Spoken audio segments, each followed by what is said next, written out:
yes, it all belongs when Jesus said. Hey, let me tell you, this was such a nice song. First of all, because if you're a fan of Destiny's Child, then you know that Michelle did not get as much airtime as she should have because of how talented she is. But I was just so happy to see the sisterhood supporter, both Kelly Rowland and Beyonce, featured on the Jam, and it has been such a big hit globally. You are watching The Trend, and I'm being asked by my guest how I still have any kind of energy at this hour, because it's actually Saturday right now.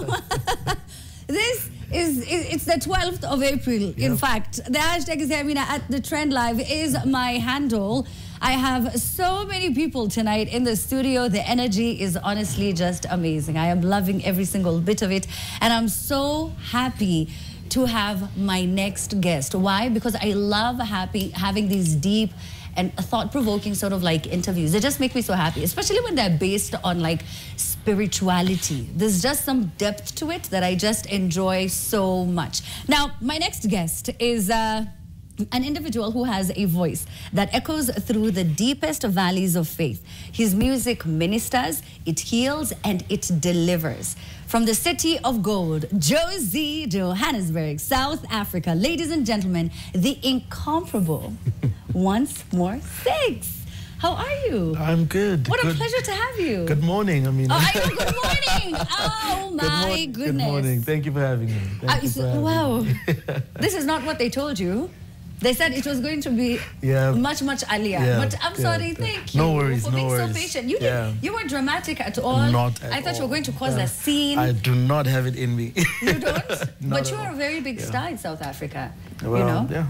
Quite influential, awesome. very well known. Yeah. But you're very humble. How's that so? I'm bringing. Okay. And it's how a child of God's supposed to be. Being a child of God, it comes with humility. Yeah.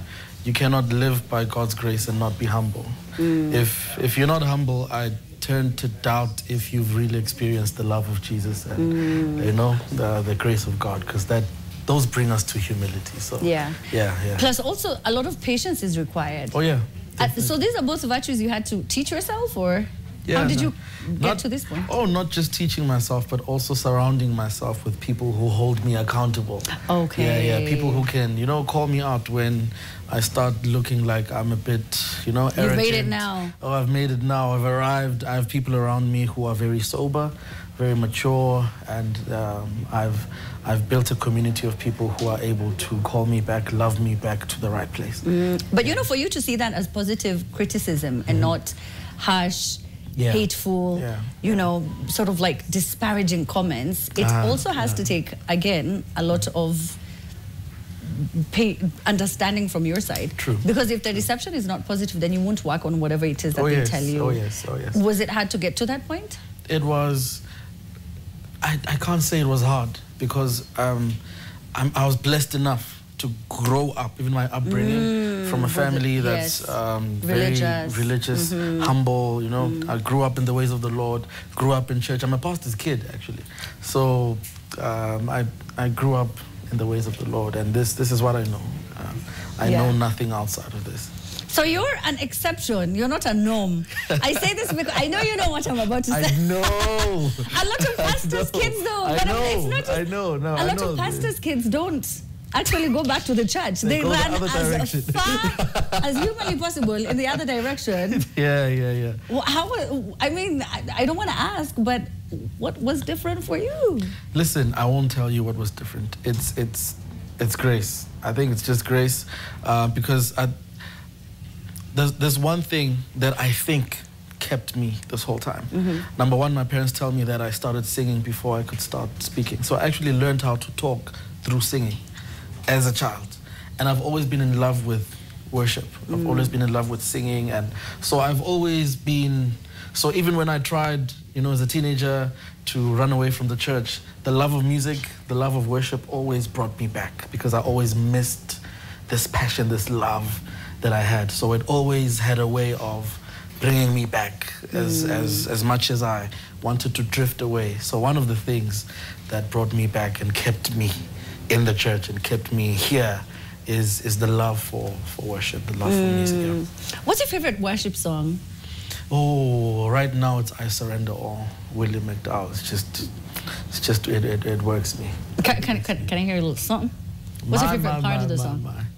Withholding nothing, withholding nothing, withholding nothing, withholding nothing.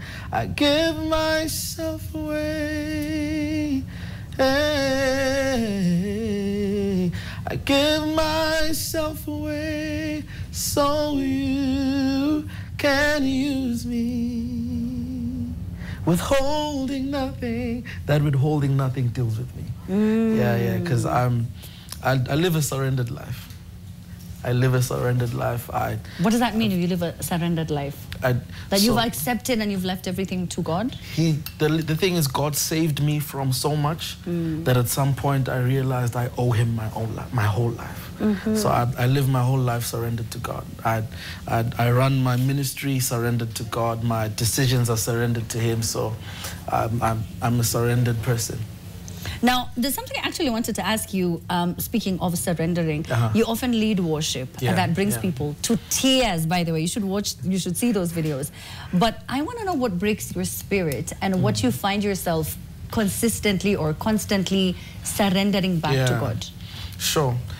I think one of the things that really breaks my heart is how Christianity has been misrepresented. You know, how people have left the faith because they've been failed by people, not necessarily failed by Jesus, but failed by people who are in the faith, so it breaks my heart. So I'm really, one of the prayers of my heart and one of the desires of my heart is to represent Christ well. You know, to really, the people who are here, to understand that this is a safe place to be. And for people who are not here, to understand that this is a place they need to be in. So I really, it breaks my heart when I see people not representing Christ well, not being patient, not walking in humility, not being humble, you know?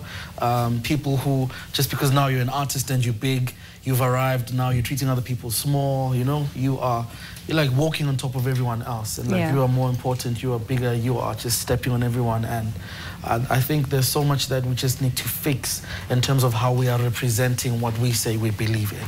Now, South Africa is just as religious as Kenya. And when we're specifically speaking about the Christian faith, politics plays such a huge part in, of course, every country in the globe. And here in Kenya, I don't know if you've been following what's been going on, but a lot of people feel like the church is being used.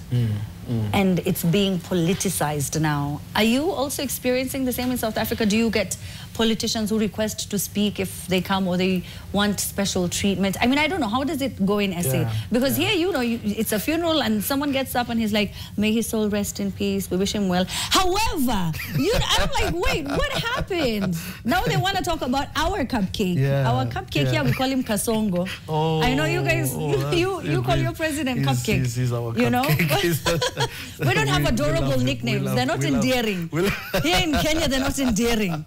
Trust me, they're not. But do you see that overlapping in SA?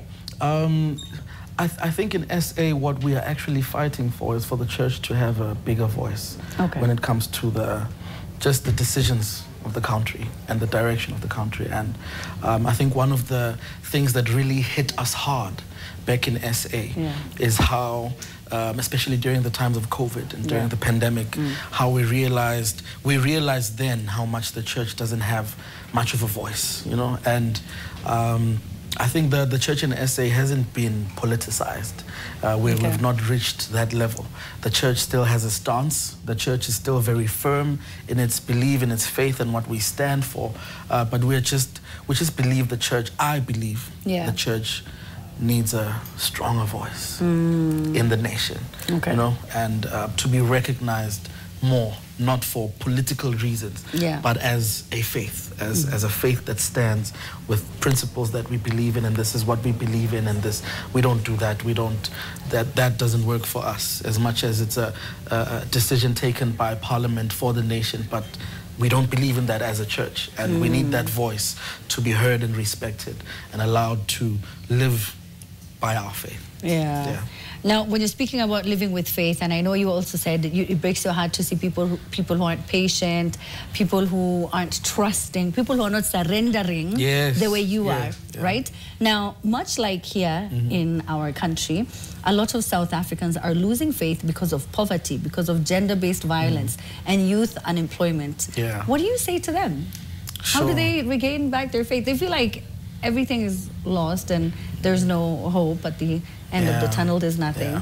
So, you know, it's and I know it'll sound cliche, but hold on. There's nothing good outside of Jesus Christ. There's nothing good outside of God, and the Bible says, "My strength is made perfect in your weakness."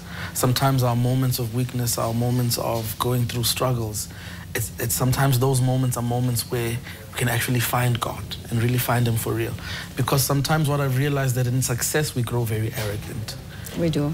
In success we grow arrogant. In a season of plenty, we grow very arrogant, nonchalant, and I strongly believe that sometimes in our moments of weakness, in our moments of lack, it's actually an opportunity for us to find God in a real space, in a vulnerable space. And most people, I've realized that most people in my surroundings have been vulnerable enough in spaces where they needed to receive God in places of weakness. And in those places, that's where they realized, hey, I need God, you know? Because sometimes you don't see God when everything is flowery and okay. So I pray that even in your time of weakness, lack, and you have challenges, find God. Find Him. He is there to be found. He's ever present to be found. Seek Him and you will find Him. He's a way maker. He will make a way out of it. Now, of course, as you know, there's a lot of skeptical people on social media. And just, listen, it's not just Gen Zs, but it's a lot of people. They're very skeptical, they're very political, they're very online. How do you appeal to the younger generation? Sure. I think one of the things that I think we've tend to make Christianity something that is an elderly thing. Oh, yes. Yeah, like, no, you have to be a certain age. Yes, that's why even with music, they used to make it sound like it has to sound a certain way. Once you're done having fun, then you can be Christian. Once you've lived your life as a young person, you know. People joke here and they say, once you're ready to get married, now you can be. Good. Find God as early as possible. There's something that's happening in our generation that is so dangerous. We have access, there's knowledge and there's wisdom. Now, we have access to so much information. We live in a technology generation where we have access to everything. So we know so much, but we don't have the wisdom to handle the information. To handle the information and respond well to situations with the information that we have. So we're a very emotional generation. We're a very reactive generation. And I think that we need wisdom. And the Bible says the beginning of wisdom is the fear of the Lord. So know God as early as possible, because knowing Christ is wisdom. And that wisdom will help you process well. As a Gen Z, as a young person, will help you process well the information that you get, the overwhelming information in this generation of information. Yes, because it can be very overwhelming. Oh, it's overwhelming. You don't even know what's happening. I remember we had to learn these things much later in life when it was age appropriate for you to know things about intimacy or whatever it may be, because it's just things are very complicated.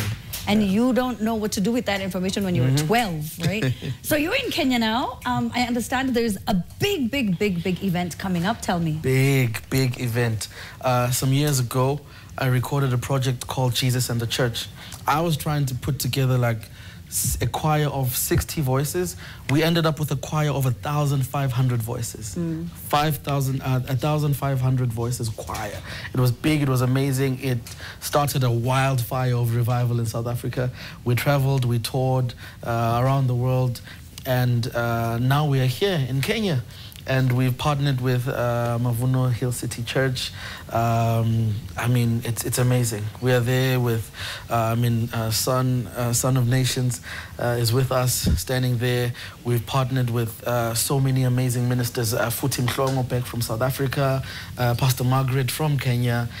We have quite a few, Apostle Kumete. We have quite a few amazing ministers who are there.